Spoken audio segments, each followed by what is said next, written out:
সময় গতিশীল গতিশীলতাই জীৱন সৃষ্টিৰ আৰম্ভণিৰে পৰাই এই গতিশীলতাৰ মাজেৰে পাৰ হৈ আহিছে মানুহ কিন্তু তাৰ মাজতেই সমাজত সময়ে সময়ে এনে ব্যক্তিৰ আগমন ঘটে যিজন ব্যক্তিয়ে মানুহৰ জীৱনত হাত বহুৱাই যায় যাৰ ব্যতিক্ৰমী চিন্তা কৰ্মৰাজিৰে হৈ পৰে অসাধাৰণ আৰু চিৰযোগমীয়া সমাজে এওঁলোকক আজীৱন মনত ৰাখে আৰু নৱপ্ৰজন্মই তেওঁলোকৰ সফল কৰ্মৰাজিক সদায় অনুকৰণ কৰে তেনে এজন ব্যক্তি হৈছে বিশিষ্ট বেজবৰুৱা পৰিয়ালৰ বংশীভূষণ বৰুৱা আৰু দেৱী বৰুৱা সন্তান শ্ৰদ্ধাৰ গৌৰীভূষণ বৰুৱা 1933 চনত ঐতিহাসিক শিৱসাগৰত জন্মগ্ৰহণ কৰে সকলোৰে পৰিচিত মৰমৰ শ্ৰদ্ধাৰ গৌৰীভূষণ বৰুৱা যাৰ বিষয়ে আমি সহজতেই কৈ শেষ কৰিব নোৱাৰো যিসকল ব্যক্তিয়ে বৰুৱাদেৱৰ সান্নিধ্য পাবলৈ সক্ষম হৈছিল তেওঁলোকে বৰুৱাদেৱক এজন স্থিতপ্ৰজ্ঞ ব্যক্তি বুলি আখ্যা দিয়ে গৌৰীভূষণ বৰুৱা আছিল বহু গুণৰ অধিকাৰী যাৰ সমাজ জীৱনৰ প্ৰতি আছে বহু অৱদান শিক্ষা বিষয়ে ক'বলৈ গ'লে গৌৰীভূষণ বৰুৱাই প্ৰথমে প্ৰাথমিক শিক্ষা গ্ৰহণ কৰে দুখীয়া স্কুল তথা এটিআৰ 1 নং টাউন প্ৰাথমিক বিদ্যালয়ত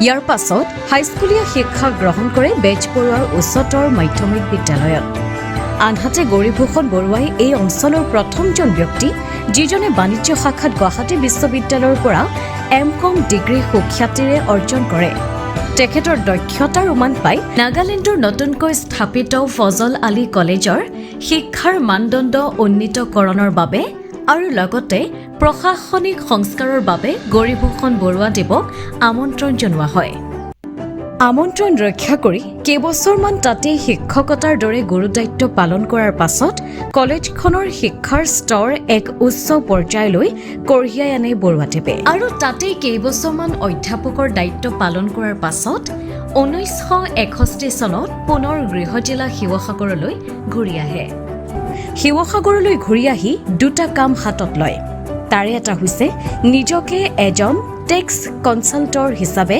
প্ৰতিষ্ঠা কৰা আৰু শিৱসাগৰত এখন বাণিজ্য মহাবিদ্যালয় স্থাপন কৰা যাৰ অভাৱ তেওঁ মেট্ৰিক পাছ কৰাৰ পিছৰে পৰা অনুভৱ কৰিছিল যি সময়ত বৰুৱাদেৱে টেক্স কনচাল্টৰ হোৱাৰ সপোন দেখিছিল সেই সময়ত শিৱসাগৰতেই নহয় গোটেই অসমত এই বৃত্তিৰ কথা মানুহে চিনিয়ে নাপাইছিল কিন্তু নিজৰ ঠাই নিজৰ মানুহখিনিৰ বাবে কিবা এটা কৰাৰ সপোন পুহি ৰখা বৰুৱাদেৱে কৰিছিল এই চিন্তা বৰুৱাদেৱক তেওঁৰ চিনাকি বেনু বাবুৱে তেখেতৰ ফাৰ্মখন 1 অক্টোবৰ 1961 চনত তেখেতক হেণ্ডঅভাৰ কৰে বৰ্তমান বৰুৱাদেৱৰ এই ফাৰ্মখন অসমৰ তথা উত্তৰ পূৰ্বাঞ্চলৰ এখন পুৰণি টেক্স কনচালটেন্সি ফাৰ্ম যিখনে 100 বছৰ অতিক্ৰম কৰিছে ইয়াৰ লগতে গৌৰীভূষণ বৰুৱা শিৱসাগৰ টেক্স বাৰ এছ'চিয়েশ্যনৰ এজন প্ৰতিষ্ঠাপক গৌৰীভূষণ বৰুৱাৰ কেৱল শিক্ষাৰ ক্ষেত্ৰতেই যে অৱদান আছিল তেনে নহয় বৰুৱাদেৱে ক্ৰীড়া ক্ষেত্ৰতো দি গ'ল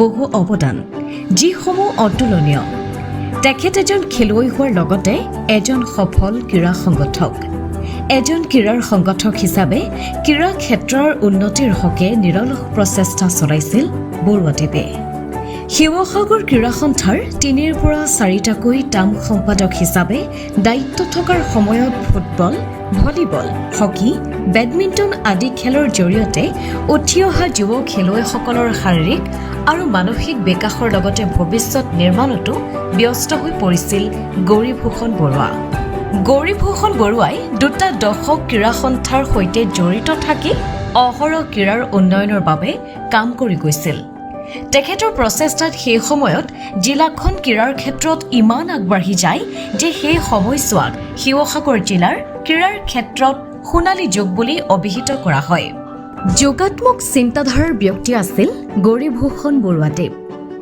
অসাধাৰণ কামসমূহ তেওঁ সহজ কৰি পেলাইছিল তাৰে এক উদাহৰণ হ'ল শিৱসাগৰৰ বৰ্ডিং খেলপথাৰত তেখেতে নিৰ্মাণ কৰোৱা বেডমিণ্টন ইনডোৰ ষ্টেডিয়ামখন এই সময়ত বেডমিণ্টনৰ এখন ইনডোৰ ষ্টেডিয়াম নিৰ্মাণ কৰাটো অসম্ভৱ আছিল তেনে সময়তে গৌৰীভূষণ বৰুৱাই নিজৰ গাঁঠিৰ ধন ভাঙি ঐতিহাসিক বৰ্ডিং খেলপথাৰখনত বাঁহেৰে ইনডোৰ ষ্টেডিয়াম নিৰ্মাণ কৰি খেলাৰ আয়োজন কৰিছিল যিটো সেই সময়ত আছিল বিৰল ইয়াৰ উপৰিও বৰ্ডিং খেলপথাৰত তেখেতে নিৰ্মাণ কৰিছিল টেবুল টেনিছৰ গৃহটি। এনেকুৱা ইনডোৰ ষ্টেডিয়াম নিৰ্মাণ কৰিছিল যে এজন দুজন নহয়, বহু খেলুৱৈ একেলগে খেলিব পাৰিছিল। 2খন কোৰ্ট আৰু দৰ্শকৰ বাবে পেভিলিয়নযুক্ত এখন ফুল ফ্ৰেজিড আন্তৰ্জাতীয় পৰ্যায়ৰ ইনডোৰ ষ্টেডিয়াম। ইয়াৰ উপৰিও বৰুৱাদেৱে এটা কথা মন কৰিছিল যে বৰ্ডিং খেলপথাৰখন গল্ফ স্কুলৰ আৰু সভা সমিতি আয়োজন হোৱা হেতুকে যিকোনো সময়ত খেলা অনুষ্ঠিত কৰিবৰ বাবে অসুবিধা হৈছিল, যাৰ কাৰণে অন্য এখন খেলপথাৰৰ খুবেই প্ৰয়োজন হৈছিল। কিন্তু নতুনকৈ এখন খেলপথাৰ নিৰ্মাণ কৰাটো জানো ইমান সহজ? কাৰণ এখন খেলপথাৰ নিৰ্মাণ কৰিবৰ বাবে এখন ভাল ঠাই আৰু বহু ধনৰো প্ৰয়োজন, যিটো সমস্যাৰ কথা বাৰুকৈ চিন্তা কৰিছিল বৰুৱাদেৱে।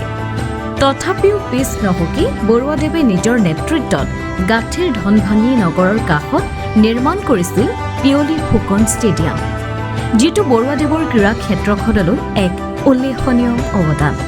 কেৱল ইমানেই নহয়, বৰুৱাদেৱে তেওঁৰ দায়িত্বত থকাৰ সময়ত ঐতিহাসিক শিৱসাগৰত বৃহৎ টুৰ্ণামেণ্টসমূহ অনুষ্ঠিত কৰিছিল। তাৰ এটা হৈছে ফেডাৰেশ্যন কাপ, যিটো বৰুৱাদেৱে শিৱসাগৰত প্ৰথম অনুষ্ঠিত কৰিছিল। কিন্তু ফেডাৰেশ্যন কাপ অনুষ্ঠিত কৰা সময়ত কিছু অসুবিধা হৈছিল গৌৰীভূষণ বৰুৱাৰ। ফেডাৰেশ্যন কাপ অনুষ্ঠিত কৰিবৰ বাবে যিমান খেলপথাৰৰ আৱশ্যক হৈছিল, সিমান খেলপথাৰৰ নাটনি হৈছিল। অন্যহাতে খবৰ কৰি গম পোৱা গ'ল যে ডেমো ৰাইচাইট এডোখৰ ঠাই আছে য'ত খেলা অনুষ্ঠিত কৰিব পাৰি, কিন্তু সেই সময়ত ঠাইসমূহ হাবিৰে পৰিপূৰ্ণ হৈ আছিল। তথাপিও বৰুৱাদেৱে তিলমাত্ৰও চিন্তা নকৰি তৎক্ষণাত সেই ঠাইডোখৰ হাবি বন কাটি নিৰ্মাণ কৰিলে এখন সুন্দৰ খেলপথাৰ, যিখন ডেমো ৰাইচাই হিচাপে পৰিচিত, যিখন আজিৰ তাৰিখত এখন জাকত জিলিকা গ্ৰাম্য ষ্টেডিয়াম। বৰুৱাদেৱে দায়িত্বত থকাৰ সময়ত বহু খেলুৱৈ জন্ম দিছিল। সেই সময়ত যিমানবোৰ আন্তঃৰাষ্ট্ৰীয় খেলত অসমে অংশগ্ৰহণ কৰিছিল, তাৰে প্ৰায় সংখ্যক শিৱসাগৰৰ খেলুৱৈ আছিল, যাৰ কাৰণে অসম ক্ৰীড়া সন্থাই শিৱসাগৰক সদায় আগস্থানত ৰাখিছিল। ইয়াৰ উপৰিও আন্তঃৰাষ্ট্ৰীয় প্ৰশিক্ষকসকলক নিমন্ত্ৰণ জনাই প্ৰশিক্ষণ প্ৰদান কৰাইছিল গৌৰীভূষণ বৰুৱাই। খেলুৱৈসকলক অভিজ্ঞতা দিয়া হেতুকে গৌৰীভূষণ বৰুৱাই আন্তঃৰাষ্ট্ৰীয় খেলাসমূহ দেখাবলৈ দেশ বিদেশলৈ লৈ গৈছিল খেলুৱৈসকলক। খেলুৱৈ জন্ম দিয়াৰ লগতে সংস্থাপনৰ কথাও চিন্তা কৰিছিল গৌৰীভূষণ বৰুৱাই। সেই সময়ত যিমানবোৰ খেলুৱৈ জন্ম হৈছিল তথা খেলাত পাকৈত আছিল, তেওঁলোকক ONGC, আৰক্ষী, ৰেলৱে আদি বিভিন্ন চৰকাৰী বিভাগত নিয়োজিত কৰিবৰ বাবে চেষ্টা চলাইছিল বৰুৱাদেৱে। ইয়াৰ উপৰিও বৰুৱাদেৱে সাংস্কৃতিক ক্ষেত্ৰখনতো বহু কাম কৰিছিল। বৰুৱাদেৱে উষা মংগেশকাৰ, লতা মংগেশকাৰ, নীতিন মুকেশ আদিৰ দৰে বোম্বাই তাৰকা শিল্পী নিমন্ত্ৰণ জনাই ডাঙৰ সাংস্কৃতিক অনুষ্ঠানৰ আয়োজন কৰিছিল, যিসমূহ তেতিয়াৰ দিনত আছিল চিন্তাৰো দূৰত। হয়,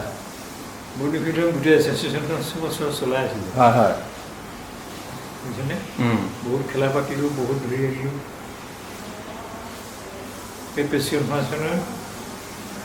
এই নোলালে এটা কুলা এখন নোলালে।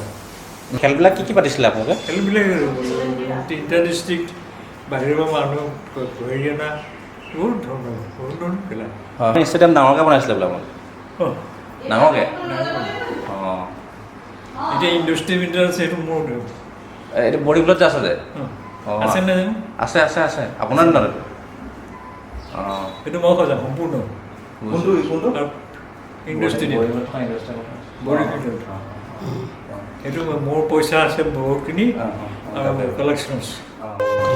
শ্ৰদ্ধাৰ গৌৰীভূষণ বৰুৱাদেৱে সমাজ জীৱনৰ প্ৰতি আগবঢ়োৱা অৱদানসমূহ থৰকতে কৈ শেষ কৰিব পৰা সম্ভৱ নহয়। তেওঁ কৰি যোৱা কামসমূহৰ চমু এটা আভাস আপোনালোকৰ সন্মুখত দাঙি ধৰা হ'ল। এনে এজন মহান ব্যক্তি প্ৰতিটো প্ৰজন্মই মনত ৰাখিব। তেওঁ দেখুৱাই যোৱা বাটেৰে বাট বুলিব উঠি অহা প্ৰজন্মই। তেওঁৰ কৰ্মৰাজিক সকলোৱে মনত ৰাখিব আজীৱন।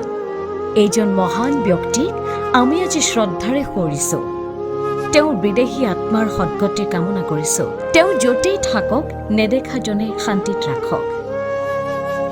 ওম শান্তি।